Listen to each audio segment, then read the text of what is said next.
In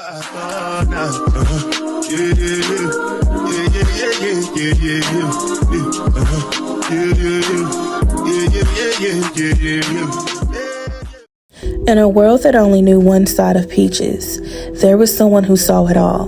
The laughter, the struggles, the dreams no one ever talked about.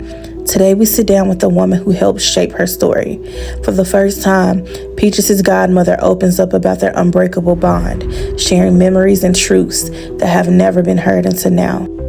Her name is Janiqua. She's Peaches' godmother, a child advocate, and a survivor of incredible hardships. Janiqua has faced abuse, homelessness, and pain at the hands of partners, but none of it has stopped her. Instead, it shaped her into the strong, compassionate woman she is today. And now she's ready to share her memories and the side of Peaches that the world has never seen. How long have you known Peaches? I met Peaches July 2023, 2 weeks after I lost, 1 to 2 weeks after I lost contact with my niece. Okay. I met her July 2023, the first week of July. What's one word that you would use to describe Peaches? If you can do it in one, it's not. I cannot do it in one word. Okay, well give me multiple. Give me a number. Give me like 5 or 6. Who is Peaches? Creative, resilient, respectful, admirable, beautiful. What's the 6th one? Chosen. Yeah. Did you see her being chosen immediately? Yes. So let me tell you. So I was sleeping. I was staying at her cousin's house in Peaches' neighborhood, and I was sleeping, and I heard some children downstairs. So I'm like, who is these children? But I heard Peaches' voice. So I went downstairs because I love children, and I opened the door. And I'm like, and she was like, she asked me first. She's like, who are you? I'm like, who are you? And she was like, I'm Peaches. And I was like, okay, so what are you? And she was like, I'm a rap. I said, okay, well, spit something then. And I didn't think she was gonna really do nothing. And she spit something. And I was like, this girl is something special. So immediately, I knew she was something special. What's something about Peaches that makes you smile every time you think of her?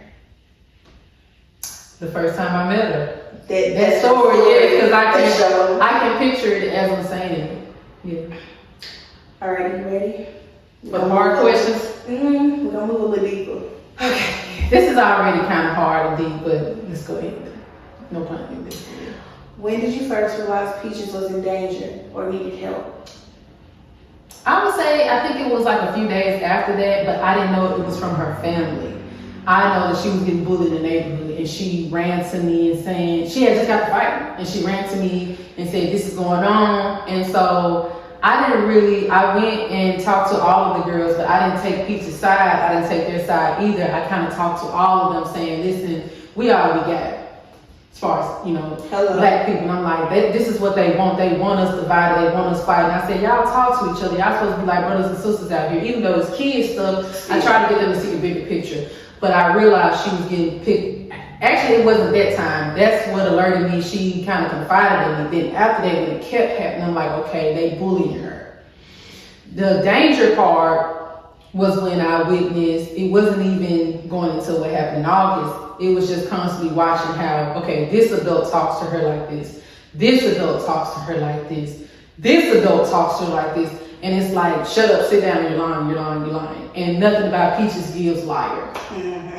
It is very much, I'm telling you the truth. It's very much giving scapegoat. She was their scapegoat. Okay, so you said you noticed this adult, that adult, that adult. Are these in her family or adults, period? No, family. Family. Yeah, family. Is it aunts, uncles, mom? Who's? Mom, cousin. They call her and auntie. Yeah. They call her Peaches out of her name, like. Yeah, bitch, hoe. One auntie stays in, all of them stay in these apartment complexes, and these are Section 8. These are Section 8 or fixed income, both apartments. And one auntie will like let her come in and just kick her out, like kick her out, like get the fuck out of my house. And she's a kid. And at this time, she's 9. This is 2023. She's 11 now. So yeah. What was going through your mind when CPS decided to send Peaches back home? It's okay, take yourself. Honestly, my niece, because I went through this rodeo again in 2023. I just didn't get this close, and I felt like a failure. I did. You felt like you couldn't protect her in this moment? I felt like I failed her. I finally got her comfortable with me as far as she's not going to be taken away. Because when I got all her stuff and I got her mom to sign the custody agreement and I got her grandmother to be a witness on there, when she came over here, she kept cleaning. And I was like, I don't need you to do that, I need you to be a child now. Because in her environment, she had to be the adult. And we'll get to that. And so she had just kind of calmed down from being jumped and having a gun pulled on her and having to switch environments. And she was so happy that day. You said she was going. She was so happy that day. Yes. We was praise dancing, we prayed together. And I showed her how many people was donating. I said, I told you was that special. You're so special. You got all these people coming together to help you.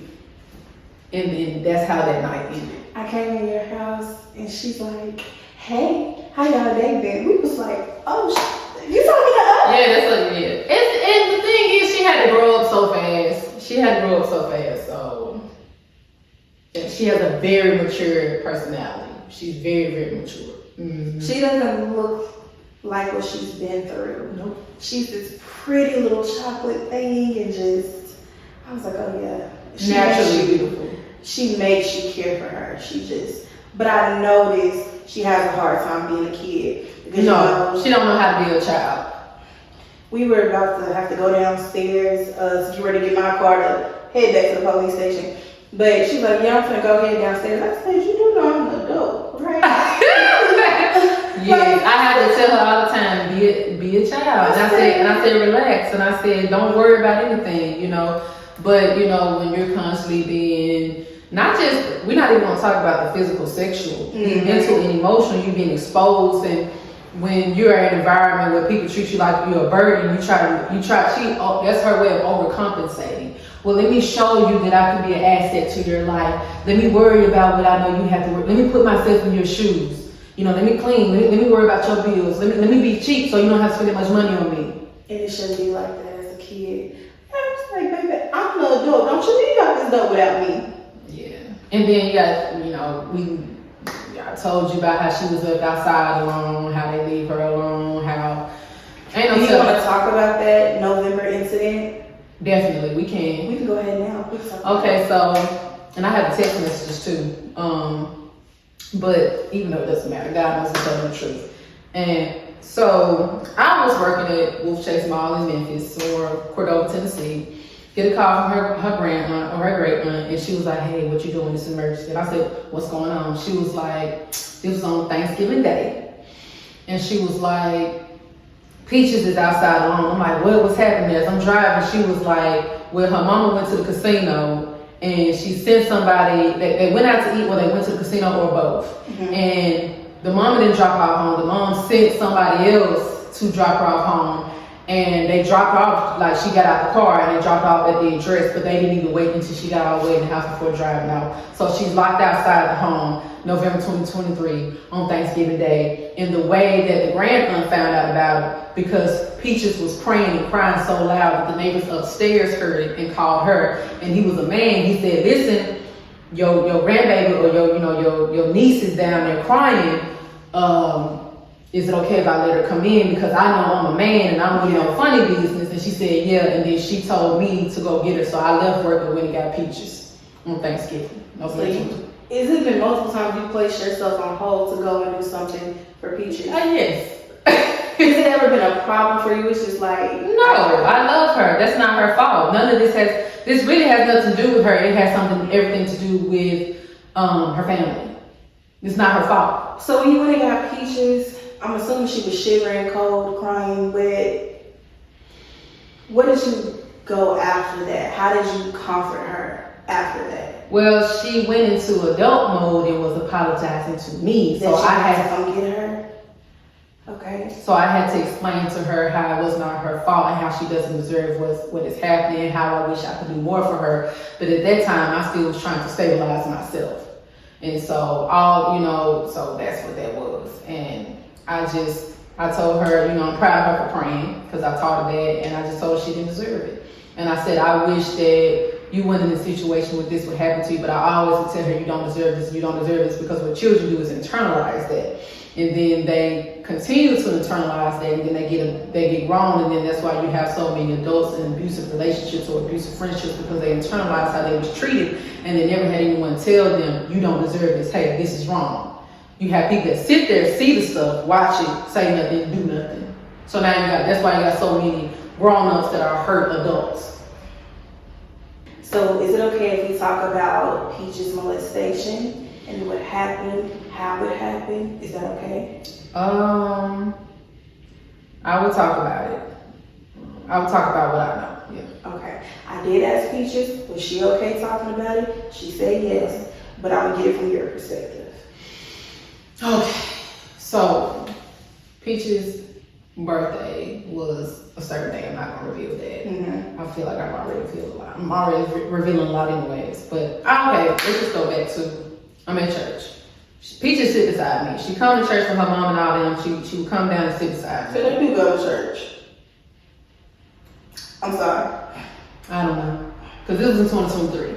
So she was sitting beside, I go to church. She goes to my church. I don't know what they do. I know what her auntie do. I don't know about the rest of everybody else.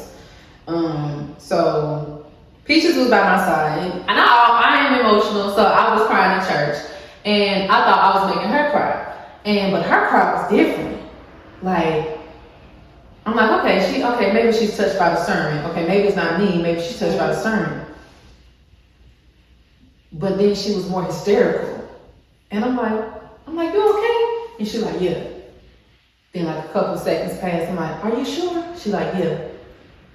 And then a couple of minutes passed, and I said, are you okay? She said, yeah. And then she looked around and she said, do you really want to know? And I said, yeah. And then she grabbed her phone, and in the message it said such and such, great me. So this is in the middle of the sermon. And I started looking around like, it just was a bomb dropping on me. I didn't know, I'm still remembering the day. And so she's looking at me, and now she's even more scared, like, what are you about to do?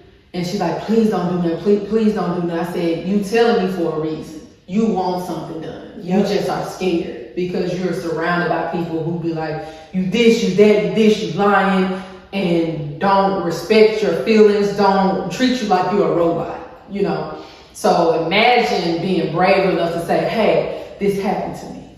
You know what I'm saying? So she got even more scared. Sermon ended, her mom comes up to me. This is around her birthday. Mm-hmm. And her mom was like, hey, they didn't have a car. She was like, Jay, can you take us to go pick up Peach's birthday? This is how God works. Can you go take Peach's, take us to pick up Peach's birthday cake from Walmart? They gave me time to think about what I was going to do next. I said, okay. And Peaches is toe up. Like, she ain't stopped crying. Just toe up, like just hysterical. Not once did the mom look at her child and say, what's wrong? Not one time in church. We just moving on like it's normal. It's like she just standing there just like this. She was toe up. So get in the car. Peaches is like, cause when she tell me something, I move off that. I know something need to be done. Yeah. Especially something like that. Cause she already had confided in me about how they was bullying her and I wouldn't confront them. So she told me this happened. She knows something about to go down. So she's in the back, just like this, was still hysterical. And the mom in the front, like, this the Walmart we going to. So I go get the cake. And while the mom is inside getting the cake, that took like 20, 30 minutes. I don't know why. Me and Peach is talking. And I was like, you told me for a reason. I said, and she was like, just don't do nothing, don't say nothing. I said, well, why did you tell me? And I said, I cannot let you go back in that house. I cannot let you be around here. I'm so sorry, but I'm not sorry. So the mama came back out. Peach is still toe up. We drive to the house. This Negro is at the birthday party. Outside her house. He already lived there. And mind you, they had him sleeping in Peach's room. She told me that. And then this is the father's brother living at the mama's house, sleeping in Peach's bed. Mm-hmm. So anyways,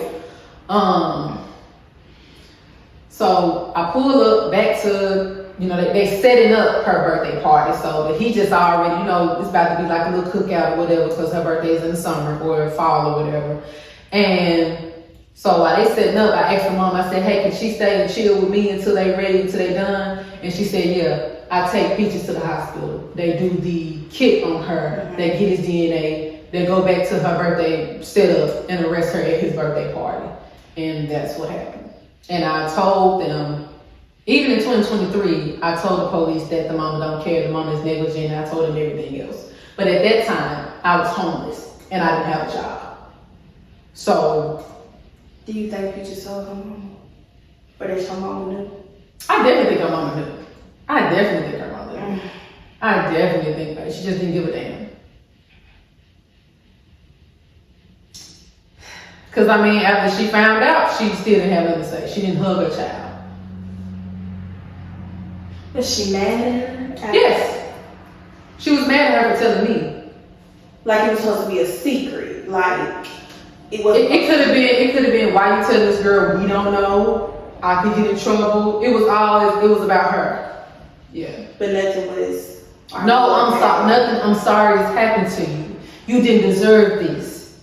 I'm sorry I let this. I'm sorry I put you in a situation because what happened was Peaches' auntie has had her since she was born, from the age of birth until she was 9 years old. Mm-hmm. The first day she went into her mother's care, that happened. Her mother left her alone with this man, and that happened. Her uncle, just for clarification, her daddy's brother molested this 9-year-old, mm-hmm. and nobody outside of you comforted this baby. Well, the auntie. The auntie. And this is her great. This is her great aunt, yeah. Okay.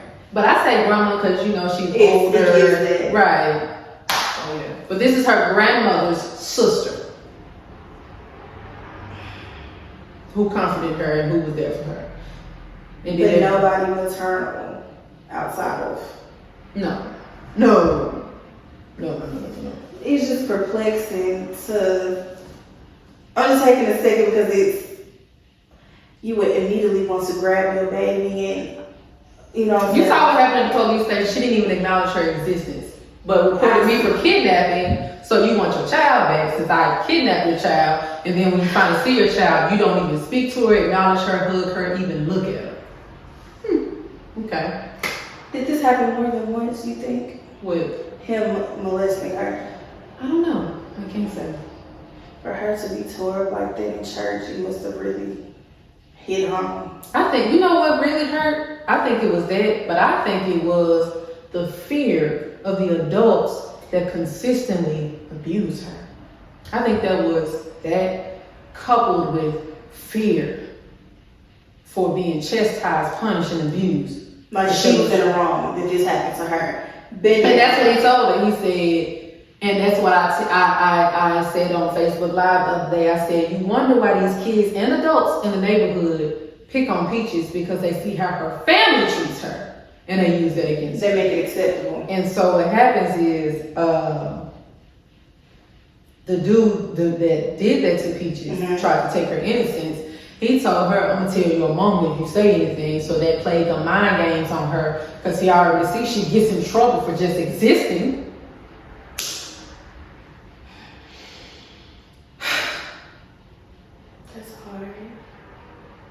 That's hard. At 9. I myself was molested at 8. I didn't tell my mother till I was 21.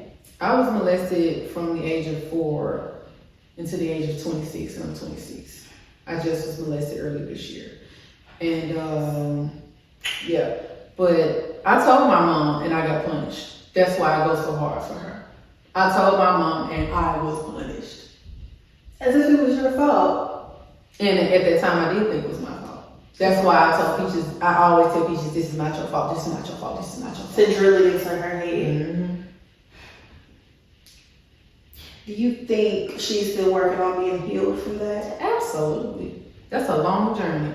And that's what kind of pisses me off is they took her from me. I had me and her great aunt had her in therapy every day, Monday through Friday. Was it helping? Yeah, but it takes a while. I definitely think it was helping because she had another outlet. Not just me, not just the great aunt. She had another outlet. She had a therapist. So, and the great aunt would always do stuff like that, you know, like mental health stuff. The great aunt did whatever she could, does whatever she can currently. But at this point, she's elderly, you know. How old is she? I think, I don't want to be offending, 60s or 70s, I don't know. Yes. I don't know. But she's elderly at this point. She's tired.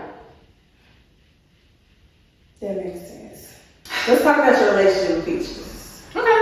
What does Peaches mean to you personally? That's my goddaughter. That's my god baby. I don't have children, but that's my god baby. I ain't gonna lie. She's what we friends. I'm like, child. She's like she was texting me. It was like, let's hang out. But That's your little friend. she makes me laugh. She makes me blush. She is everything. I love her personality. She's so talented. She's a writer. She's a drawer. She can sing a little bit. She's everything. She wakes up my inner child. She taught me a lot. Not only did I teach her, she was teaching me forgiveness. How she still treats her family after they treat her bad. She teaches me forgiveness. That, you know, I admire some things about her that I can learn, you know, because I didn't want to forgive them, you know. So she taught me patience. She's everything. That's my god baby. And so you said that she's everything. I like that because she is the dimples, baby. Just meeting her that one time, I was like, oh, I love you. Yes. She is just the sweetest little thing. She is. She's so considerate, and she's still a child, but the wisdom that she possesses at such a young age. So let's go into the day I was originally supposed to do the interview with you and Peaches. And Well, you did do the interview, you just didn't record it because we were sitting right here. We were just like, yeah, we should. I don't know why because it was in the moment, because it was genuine. Yes. Yeah. But we get up at the police station. As some people know, they end up taking Peaches, sending her back home. What is your biggest fear about her being back in that home with her mother? I'm not going to say it out loud. I'll say my second biggest fear because I just believe there's power in the tongue. Okay. That those kids are going to break in there and be their worst. But the biggest fear is that, I'll just word it this way, the number one biggest fear is that I'll never see her again. Yeah, so. We also know that Peaches, we know that she is or was suicidal. Is that now a fear with her being sent back home?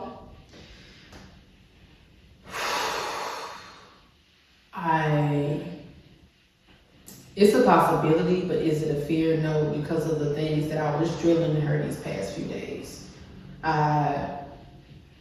I wasn't preparing her for to go back home, but when Peaches is in my presence, I prepare her for life.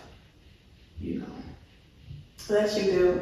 Because the conversation I did get to have with her, she said, I love you. Oh my God, Mom, I feel safe. I'm happy. You did your job. You are doing your job. You're doing the right thing. Mm-hmm. She understands. She takes in everything, even just as she's very observant. So better watch her. She gonna remember everything. She's very observant. Even in that short amount of time when we talking to her, baby, it was clear. Peaches know who Peaches is. She understands that her life is not like other children. She gets that, but she understands that you love her more than anything in this world. So I want you to know, she told me personally that she loves you and that she loves me through your spirit, your vibe. You have helped her. Because I asked her the question of, how does it feel being with your godmom? She said, oh, I love it.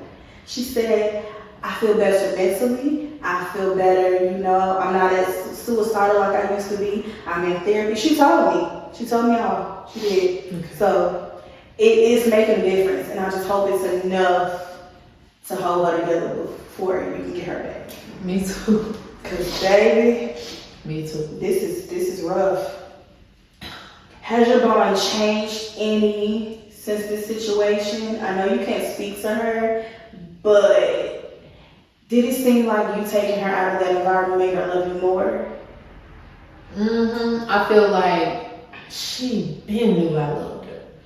Cause she deeply knew, but when I took her, I'm like, I'm not sending her, she's not coming back. Mm-hmm. She no.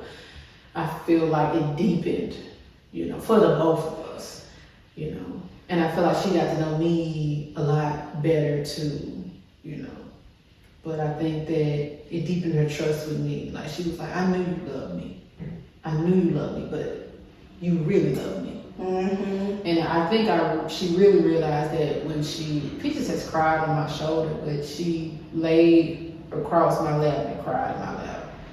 And it was what Peaches does, which most kids in survival mode does who constantly go through abuse, she suppresses it. So she doesn't cry when she's supposed to cry. So when she cried for everything. And it was a relief cry too. So that's what really kills me. And then the next day she has to go back there. We were making plans to get her hair done, we were making plans to get her different clothes, and we were making plans. So it started me too when they were just like, in the CPS worker is real hostile. We need to get her, she was nasty to Peaches. Like as Peaches was breaking down that video, she was like, Peaches, you gotta go back. That's how she looked at her and said, I really should have I was so in the moment that I did not get her. I tried to call CPS today and they answered the phone. But I'm trying again so I get somebody to answer because I need them to go ahead and tell me who she was. I didn't write it down. I need to know exactly who they sent that night because and then the fact that they took her alone and she told them the truth. They took her alone and you still sent her back? She's telling you out of her own mouth. And you still say you don't have enough? What more did y'all? Then they say I said she was molested in her care. The rapist is not in the house. So she has to get raped again and the rapist has to be there? So she just get raped. So if we go by that logic, and I say she was molested in her custody in the mother's care, and you said the rapist is no longer in the home. Okay, so as long as she can get raped and he's not there, then it's cool. So if he wasn't in jail and he comes back and raped and just doesn't stay, then it's cool then. Also, as long as he's not in the home, then it's cool. Even though he's comfortable enough to rape her, the mother knows about it. He lives there. He was living there. He was there after that, and it took me reporting that For something to happen. So what? So I guess so a child I guess can get beat up as long as the abuser is not in the home. They can get beat up in this person's care, and I guess it's cool. Oh, well, they're not there anymore. The trauma is already there. The trauma is there. How long did he get for doing that to Peaches? I don't know, but he's still he's still there now. I don't know. I don't remember. I think like maybe 10 to 15, I think. Yeah. I just hope that makes where he can't have access to her. Oh, no, ma'am. Because that is some sick shit. No, ma'am. He's not. We're on TikTok, so please don't. Listen, we're gonna edit some of this. Yeah. But if Peaches could hear you right now, what would you say to her? I'm sorry. Because I do feel like I failed her in a way that didn't protect her identity. Her face is attached to the GoFundMe. Her face is attached to the Facebook post. Her face is shown in the videos. And even though I got consent from her family and I talked to her about it and, she wasn't uncomfortable with it. Now that this has blown up, I didn't think every single thing through, and I'm not perfect either. I protected a lot of things. I did not protect her identity. Now I still will say this. There are children that are on TikTok and social media all the time, but this is super personal and triggering. I understand that. But there are children who have cancer, who are laying on their deathbeds, and the family is reaching out saying, hey, this is my child. You see my child is sick. Please donate. A big reason that I didn't think to cover her was because I really need the donations. I really need the help. I really need a village. And sometimes people don't feel comfortable helping unless they know who they're helping and put a face to the story. And also, I went into details about everything because to eliminate questions of skepticism, or to say that I'm lying or making stuff up or I'm scamming, like they like to say. And also because when you just ask for help, they didn't know why and how, and I just wanted to eliminate questions, eliminate skepticism, and it is personal. But it was never my intentions to damage her. You know what I'm saying? And that's what I will say. That's the first thing I would say. The second thing I would say is that I love you. And I'm still sorry that I couldn't keep you, that they took you, and that your life has been what it has been, but it's not over. So. It's not over. And my thing is, people like to pick apart how I went about it. Number one, I'm not perfect. I'm not perfect. I'm not saying that I'm on the poster for being the most perfect adult. I make mistakes too, but it's one thing I for sure do not fucking do is sit around and abuse children or let them be abused, neglect them or let them be neglected.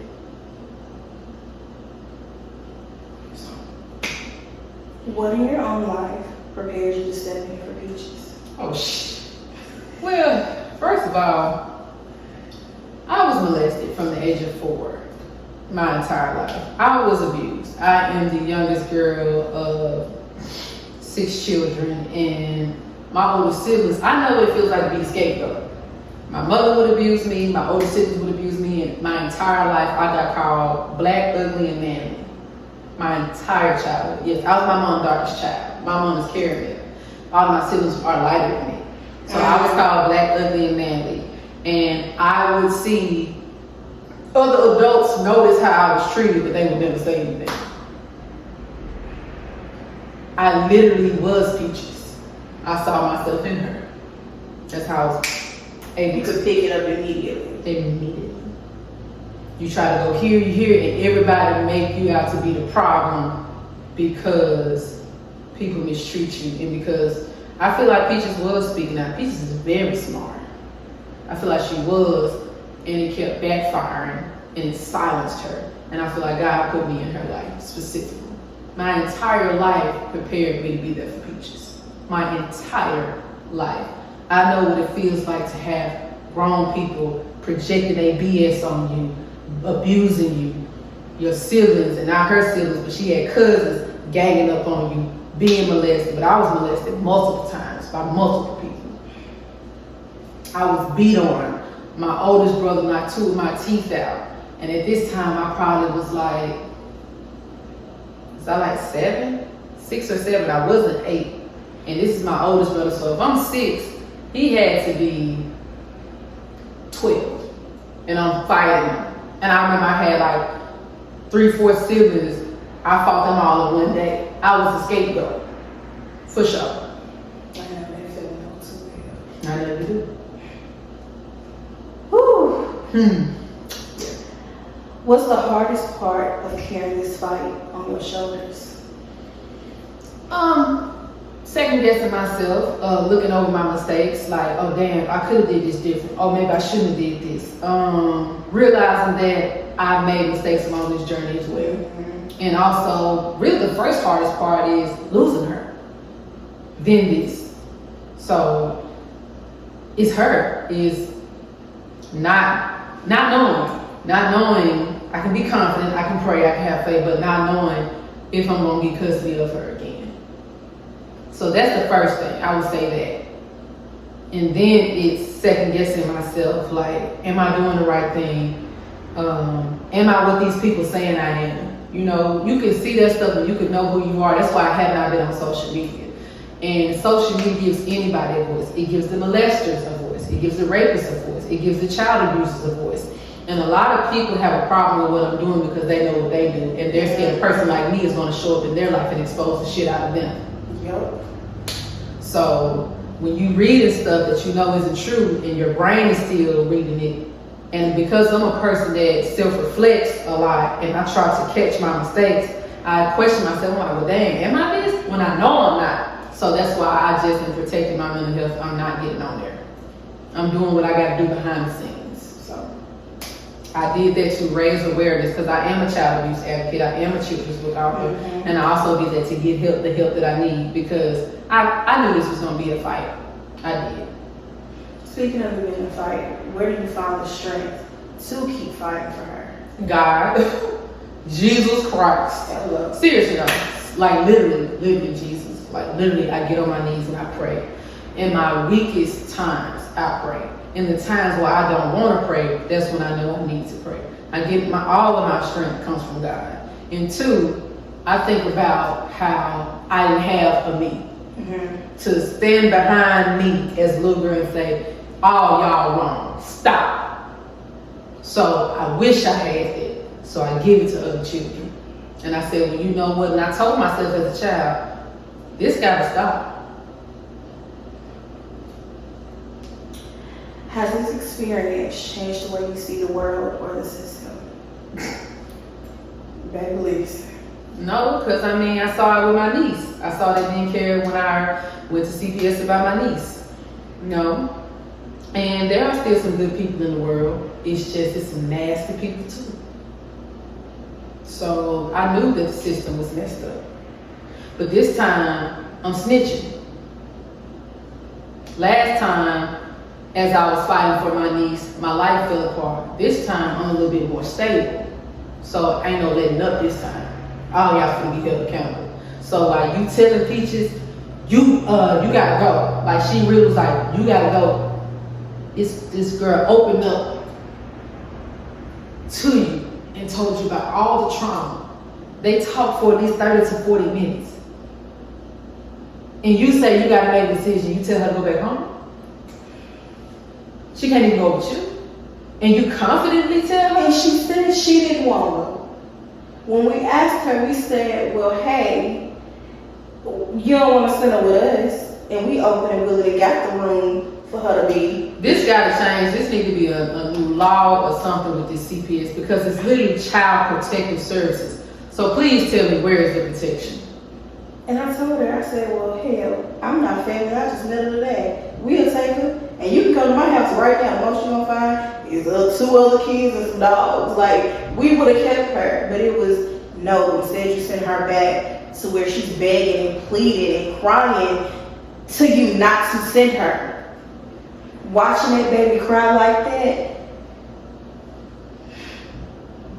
Then she said, we got some sleepless nights. And I think what really hurts her the most is one thing when you, again, in them trenches, and when you taste of freedom and being rescued, and you gotta go back, that's a different type of pain. It's like you playing mind games with me. And she was saying stuff like, I hate my life. I hate my life. Why my life gotta be like this? In front of the CPS lady. And she was worried. She was giggling with the police officers. We really need to get her name. We really need to get her name. I dropped the ball on this. It's not on the police report? It's not on the police report? That she was giggling? That her name, her information. I think we need to go back up to that police station and get her. We got videos of the white officer. We need to get him. Get me. And you didn't even come through the door. After she got my side, she got the mother's side, she got Peach's side. There's no empathy, compassion where there needs to be. These people just get these jobs for a check and don't have a heart. They're just robots for the system. Who supports you through this emotionally, or do you feel alone? I don't feel alone. Now, in 2023, when I was going through a situation with my niece, I definitely was alone outside of God. First and foremost, who supports me is God, Jesus Christ. Second, I would say my Godfather. And third, I would say my illustrator, Mr. Elijah. And then y'all. We here for you. And that's it. We here for you. I do not feel alone. Thank God. This time around. I think it was meant for us to meet. Because when I say I never comment on videos, I just shared and go about my business. But I couldn't, you know how usually you have a video playing on Facebook and then you close the app and it's gone? It wouldn't leave. So like a post. Yeah, it wouldn't leave. So I'm like, well shit, let me just see. It's a bunch of comments in here, maybe somebody else. But when you actually did talk to me, I was like, I thought it was a blessing when you texted me, and then when you said you was in Memphis, it was confirmation because you're the only one from Memphis that inboxed me. hello, all you need is. Because, I'm saying, I'm gonna put this in here, then we'll move on. But I had a lady reach out to me on TikTok, and she was like, I have 350,000 something on Twitter. Twitter's a bunch of porn and other shit nowadays and stuff. And angry people that like to dig up stuff about your past. So I'm reading it, but I went to her TikTok page and she's posting about another story. Carmelo Anthony, the boy that shot the white boy, and he stabbed him at the school function. Okay, she's talking about that, but I'm looking at her comments and I'm like, it's giving very much What's that? Oh, okay. It's not adding up for me. It's not giving. I'm willing to protect black girls. I'm willing. And then you asked me not if I could speak to you. You asked me to email you the information and fill you in. Come on, my story. She said, can I email her and fill her in? Can't fill you in on shit. Can she email me? Me. Uh-huh. She wanted me to tell her what's going on. You see it.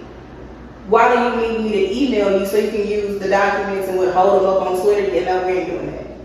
Because you're going to do something, you're going to be actionable around here. Quick. And it's like, what are you doing? And I think I put myself in a bubble because I have to. Because this stuff can, if you're not strong, people don't understand how strong-minded you have to be for this. Yes. And it's triggering because I just told you about my childhood, and it's like, you can get discouraged. You know, people are very nasty and negative. And I just want to speak again about the identity thing because I really do feel guilty and bad about that. But the internet will always be the internet. The internet this world is nasty. And there are things we can do to protect our children. There are, but the internet is the internet. And nasty people is going to exist present, past, future.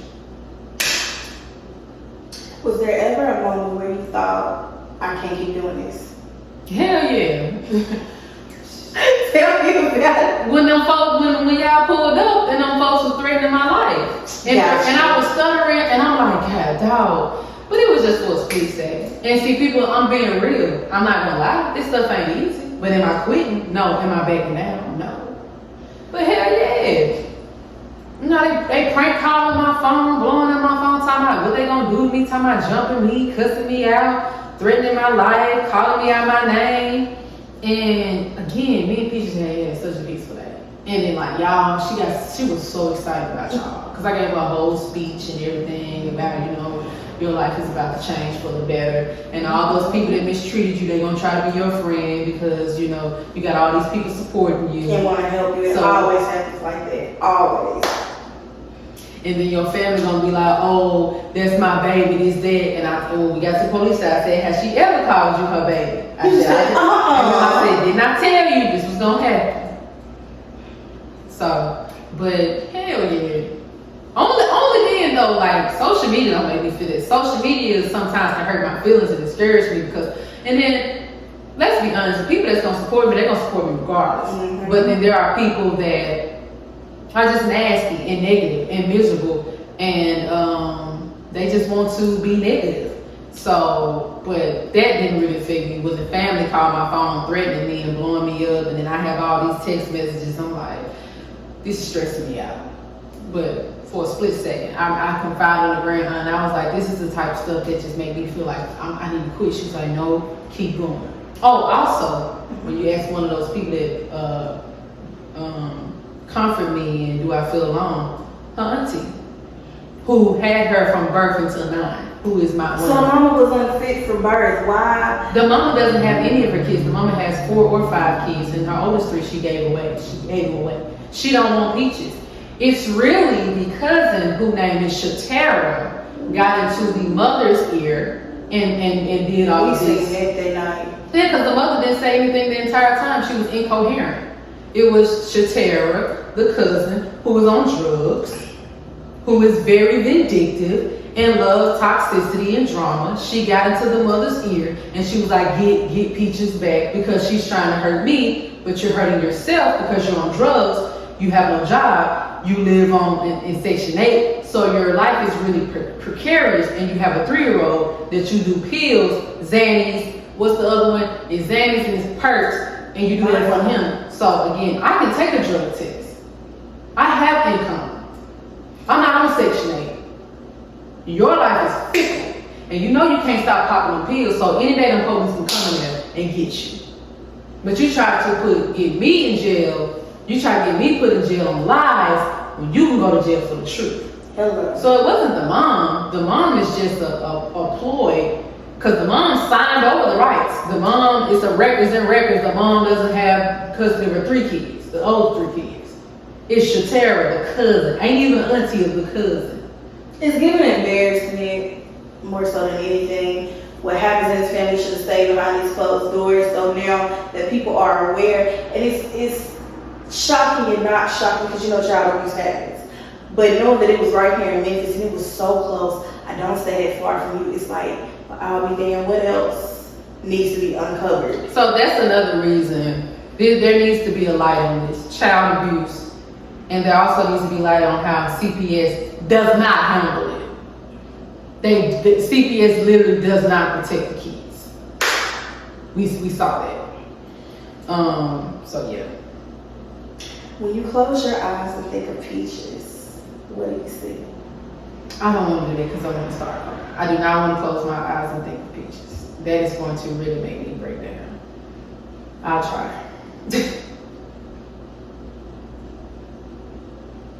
I see light. I see beautiful colors. I see a beautiful smile. She not only smiles with her teeth and her lips and her mouth, she smiles with her eyebrows. Mm-hmm. And if you stand behind Peaches, you can still see her smile because her cheekbones. I see such a talented girl. She's so ahead of her time, but now she's still a child, but she's so wise, intellectual, smart. I see beauty. I see a light that will never be dimmed.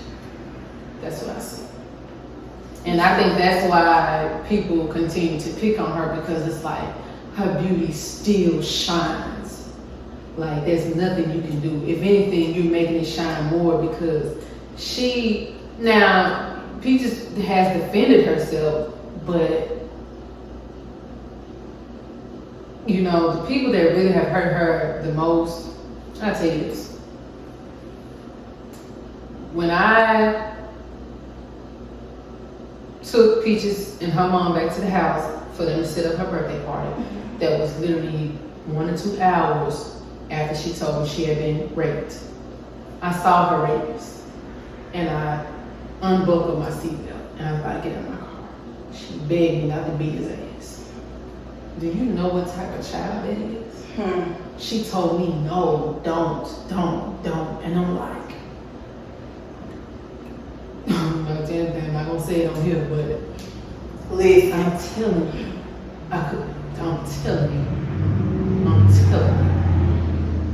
And that's a different breed.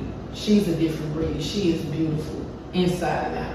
And can't nobody take that away from her. And that's the problem. They tried to, and they failed over and over and over again. How do you handle the anger or sadness that comes with all of this? I pray. And I put that into action. And I vent to my loved ones. Like when we was on our way over here and I was doing all this, yeah, that's how I handle it. Girl, I got you. It's okay. So, Yeah. What's your biggest hope for Peach's future? I hope when she get my age, she do what I'm doing. And that's one of the other things. If that's her calling, I just tell her, I hope that you see how I stepped in, and I hope when you get to be 46, you be helping children. I'm 26, I'm young doing this. So, everybody's not me, but I hope that she does what I'm doing. Rescue little girls. Little boys too. Both of them. Children, period. Because you know how it felt. And somebody did step in and try their best to help you. Yes. When you see something, you make sure you say something. And not only say something, you do something. How can people watching your story help fight for Peaches or kids in similar situations? Well, the number one thing you can do is when you see something like that, you don't just share the post, comment it, or donate and all of that. Of course, we need that personally.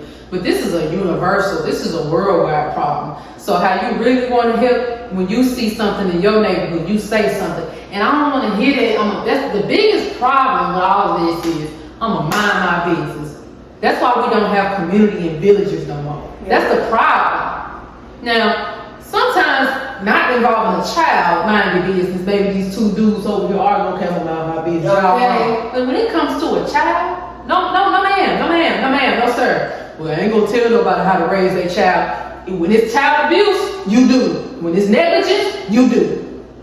So the biggest way to help these situations is when you see something, not only say something, do something. What's one thing you wish every social worker understood about your situation? My situation? With Peaches. Number one, you gotta have empathy and compassion to do things. And that should have me. Because if you have that eliminates all problems. Empathy, compassion, and courage. Challenge your supervisor. Hey, we see this child is crying. Why you telling me to see this child? No, I'm not doing it. Empathy and compassion and some balls. She had none. She was real hostile from the door. Like she didn't want to be there. Like we interrupted her night. Like we inconvenienced her by trying to help a child in need. But this is your job. This is your field. And most of the people that's in that field, not all of them, don't have empathy or compassion. What resources or help do you wish you had right now to keep fighting for Peaches? I'm gonna get a lawyer, but I got everything else I need. I'm gonna get a lawyer to make sure this case is closed and shut. I think I have a lot of evidence, but I am going to hire a lawyer. That's about it. Because my biggest resource is God. So. Have you been able to check on her since she's went back home? Well, the chicks. but no, not personally, no. Do you believe Peaches wanted to stay with you? Did she ever say so? She did. She definitely did. She definitely did. She's a princess. Okay, so with CPS, did they explain why they were sending her back? They said they don't have enough on the mom. What was she looking for? The baby's crying, the mama ain't addressed the kid. What are we looking for? She probably had even more paperwork to take her in. She was being lazy and selfish.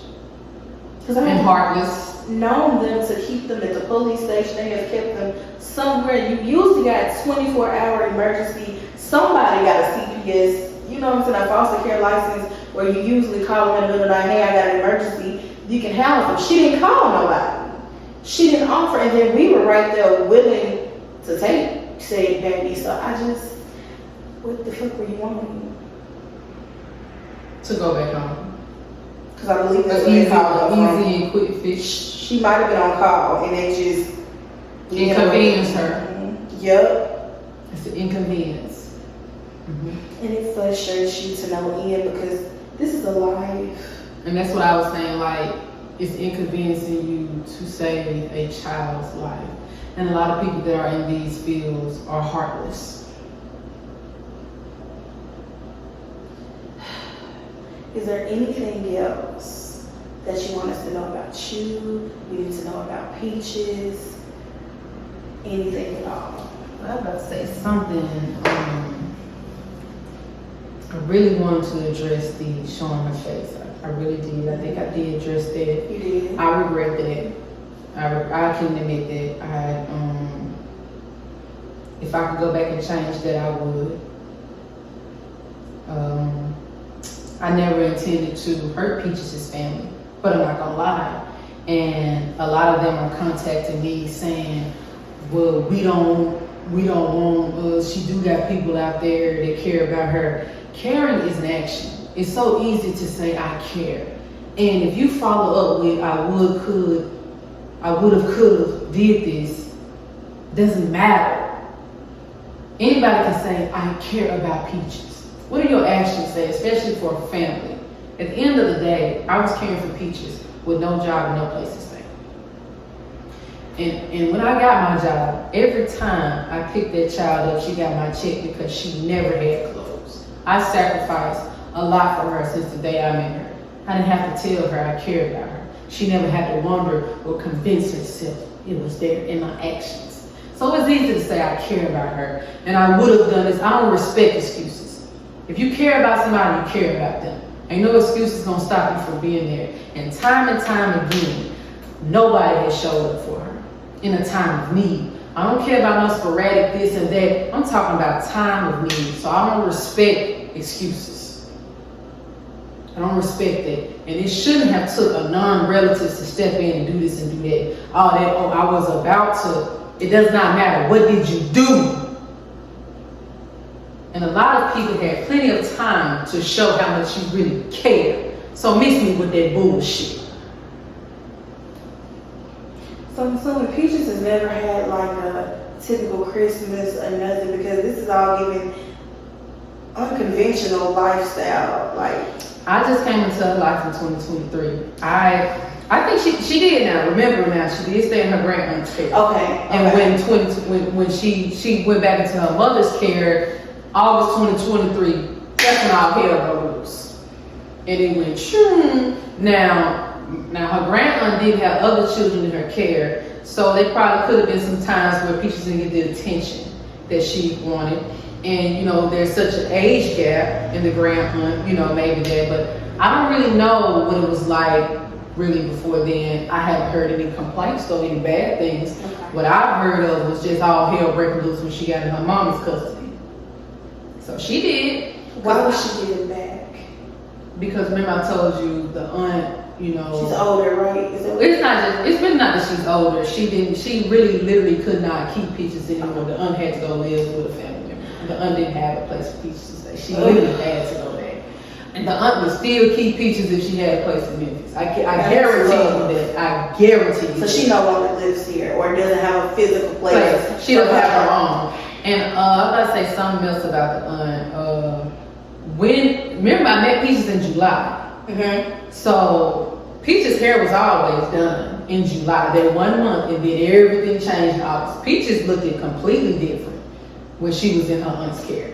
She looked decent, beautiful. She still is beautiful, but her hair was always done. And her mammy hair is done to the 9s and 10s with her non-talking ass, but incoherent. And her titties was longer than 2nd Street. And now you could have put that lady on a bra. I'm sorry, I made good, but listen. She didn't even want to be there. She was crept over in pain. Shatera, because I'm gonna say the name, because you called my phone threatening me. You forced her mother. The real reason that Peaches is not in my custody is not even because of her mother. It's because of a woman named Shatera Wiley that got in the mom's ear, called the police, lied, and said I kidnapped her to get revenge on me for basically revealing what was swept underneath the rug. Mm-hmm. And at the police station, I still apologized to her because I said, you're not mad about Peaches. You're not mad about me taking care of Peaches. You're not mad about no pictures of Peaches. Because, that's the funny thing. Everybody want to talk about protecting her. Where was their protection when she was molested? Where was their protection when she was getting cursed out? Where was their protection when she was locked out? Where was their protection when she was getting kicked out? Where was their protection when she was getting jumped? Where was their protection when a gun was pulled on her? Now y'all care about it. If I kidnapped her, I've had her since Sunday. we went up to the precinct Wednesday. So by Sunday night, Monday night, Tuesday night, Wednesday morning, Wednesday evening, nobody said anything about kidnapping. Okay. So yeah. And I said that she go ask her. So take her to a separate room. But it's because of a woman named Shatera Wiley, who has a 3 or 4 year old, and she pops pills and does drugs in front of him. She does not have a job, and she lives on Section 8 housing. So who really deserves to be in jail for child negligence? She almost had her ass whooped. She didn't learn how to talk to folks. Yeah, baby, so real quick. It's not even Peaches. Peaches' mother, as far as I'm concerned, Peaches' mother was the problem. Their problem got eliminated when she got in my custody. Peaches' mother does not want her, does not care. She's very nonchalant. She told that to Peaches that she didn't want her. It's because of Shatera Wiley, who called 911, said I threatened her, caused all this stuff. I'm pretty sure when CPS got back there with the both of them, why she didn't take the mama along, it was Shatera doing all that. And she likes strong and and I don't care, it's the truth. How do you feel about this interview today? I don't really know, because nervous still? I don't know, but I think I may be nervous because I'm also subject to being ridiculed and judged and bashed, but I'm also being supported. So also to my supporters, thank you guys, I love you. Thank you, and God bless all of you.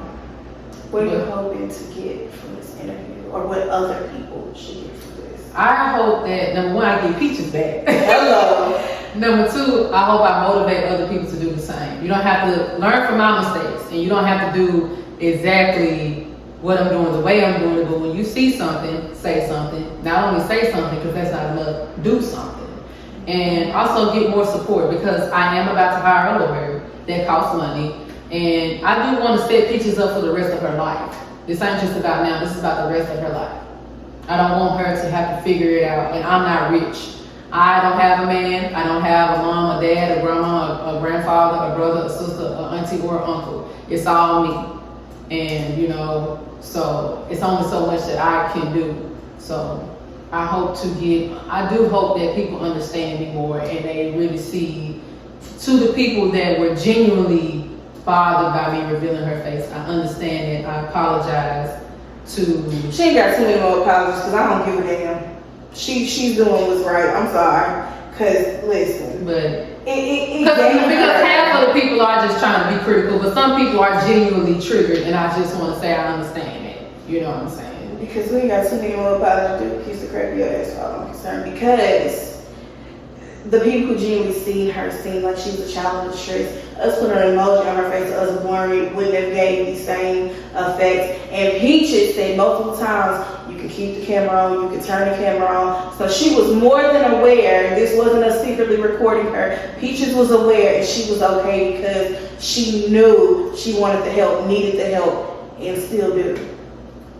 So don't keep faulting yourself and feeling bad. Shit, we fuck up every day. Please fuck up. Shit. Thank you. But I hope this interview gave you some clarity. It gave you some, you're not alone. I do want to say this one thing though. Yes. Okay, so this all started in 2023 though. If it wasn't for my niece, I wouldn't have became a child abuse advocate. It started from home. I went viral in 2023 for exposing my family and my family's secrets for abusing and neglecting my niece. And my niece is my brother's daughter. Her father is my rapist. And long story short, everything fell apart when I exposed the family secrets. And I wrote this book to her, for her, as a letter to her that has not been read in 2023 when I realized I don't know next time I'll see her again. And I'm doing it again and I'm gonna do it again and again and again. If I see another child being abused, I'm gonna expose the parents. I'm gonna do it again until I die. I'm going to expose people that abuse children. But I wrote this book in 2023. I published it in April, and it's called What Does the Mirror Show Me? Brown Girl World. And I want to read it because it's dedicated to my niece. but it's also dedicated to every little brown girl in the world, brown girl world. Okay, so again, not only am I a child abuse advocate, I'm a children's book author, self-published children's book author, and I have this book that is dedicated to my niece. I wrote it as a letter to my niece because I didn't know the next time I would see her, and it cut off communication. So I was like, okay, well, I'll just try to find another way to reach her. And when she sees this book and she reads this book, she'll know that her auntie is still fighting for her. And it's called What Does the Mirror Show Me? Brown Girl World, and it's for every brown girl in the world.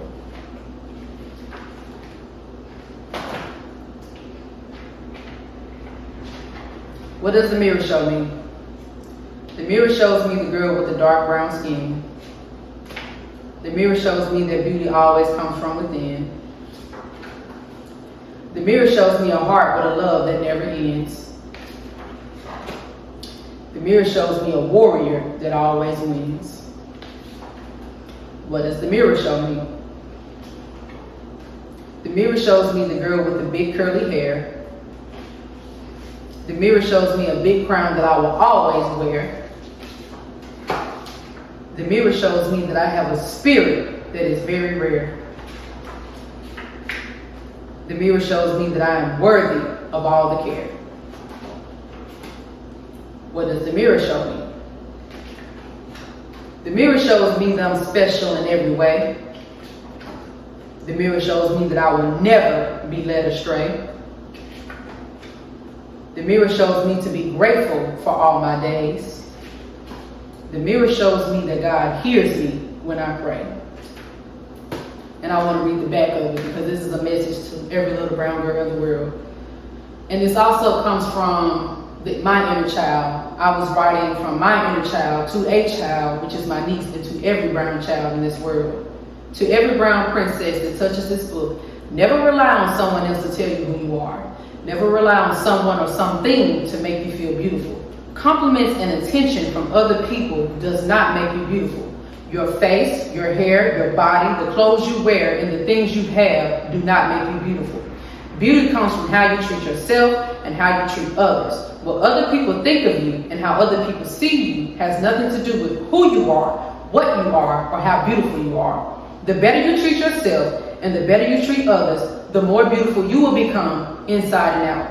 Take a long, deep look at yourself in the mirror and tell the mirror who you are. You are who God says you are. Never forget it. Love, Janiqua the G.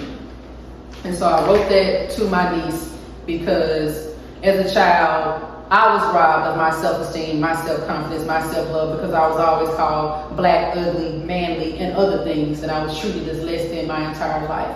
And so I created this system or self-coping mechanism when I was a child, and I would go into the mirror and I would talk to myself and I would say, you are smart, you are beautiful, you are this, and I would pour into myself, and I stopped depending on the word pour into me. And so this teaches every little brown girl to do the same. And you can get this from my website. I love y'all. What's your website? www.janiquathegenie.com. So Janiqua, Joniqua, the Genie, THE, Genie.com. JaniquaTheGenie.com.